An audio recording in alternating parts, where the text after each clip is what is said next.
नमस्कार. आता कोर्टामध्ये अर्जुन ह्या प्रियाची चांगलीच बोलती बंद करतो. तो प्रियाला विटनेस बॉक्समध्ये बोलवतो आणि विचारतो, साक्षी आणि तुझा संबंध काय आहे? साक्षी तुझी मैत्रीण आहे का? तेव्हा ती म्हणते, नाही, माझी मैत्रीण नाही, तिने फक्त मला पैसे दिले होते. मला कॉलेजची फी भरण्यासाठी पैसे पाहिजे होते म्हणून तिने दिले होते, बाकी काही नाही. तेव्हा अर्जुन म्हणतो, बाकी काही नाही? तुम्ही कधी कॅफेत भेटला नाही? कधी कॉफी प्यायला नाहीत एकत्र? कधी गप्पा मारल्या नाही? ती बोलते, नाही, बाकी काही नाही. आता अर्जुन तो व्हिडिओ दाखवतो. दोघीजणी कॅफेत बसून मस्तपैकी गप्पा मारत असतात. आता तो व्हिडिओ बघून अश्विन आणि रविराजला सुद्धा धक्का बसतो. ते रविराज अश्विनला बोलतो, म्हणजे तन्वी एवढं खोटं बोलते? तन्वीने हे काही सांगितलंच नव्हतं. अश्विन म्हणतो, मला सुद्धा तन्वीने काही सांगितलं नव्हतं. तन्वी ना खूपच खोटं बोलते. आता अर्जुनने तन्वीची चांगलीच कोर्टासमोर धुलाई केलेली असते. तिला चांगलंच तोंडावर पाडलेलं असतं. आता दामिनी देशमुखसुद्धा काय बोलणार? तीसुद्धा गप्पच असते. त्यामुळे मैपत आणि साक्षी हादरतात. त्यानंतर अर्जुन म्हणतो, साक्षी ही तिथे नव्हतीच खुनाच्या दिवशी, असं ही प्रिया मधुकर सांगत आहे.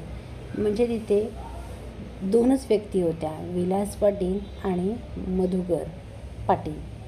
जर विलास पाटीलचा खून हा मधुकर पाटलांनी केला, मग पोलिसांना मेसेज कोणी केला? कारण मेसेज हा विलास पाटीलचा खून झाल्याच्या नंतर आला आहे की मधुभाऊंकडून विलास पाटीलला धोका आहे, असा मेसेज हा पोलिसांना विलास पाटीलचा मर्डर झाल्याच्या नंतर आला आहे. त्या दोघांची वेळ तुम्ही जज साहेब बघू शकता.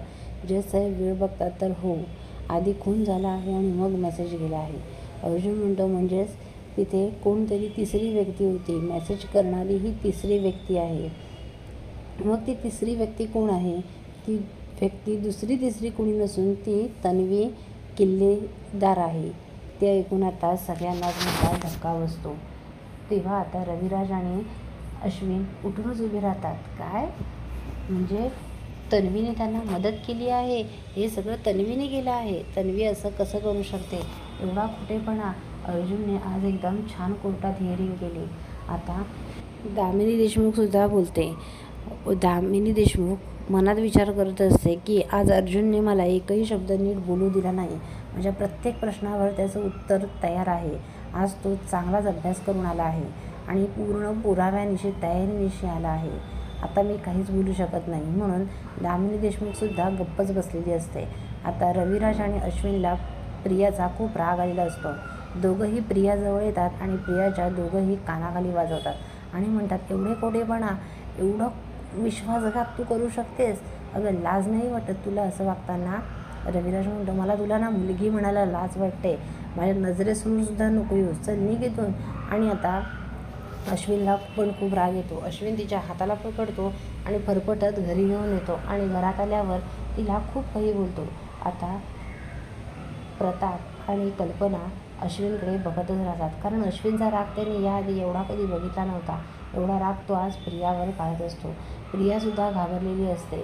आणि आता काय झालं हे कल्पना आणि प्रतापला अश्विन सांगतो आणि त्या दोघांनाही मोठा धक्का बसतो. दोघेही म्हणतात, एवढा खोटेपणा, एवढं खोटं बोलली आहे तन्वी? बापरे! आता सगळ्यांनाच धक्का बसलेला आहे. पुढील अपडेट पाहण्यासाठी व्हिडिओला लाईक आणि चॅनलला सबस्क्राईब करायला विसरू नका. थँक्यू.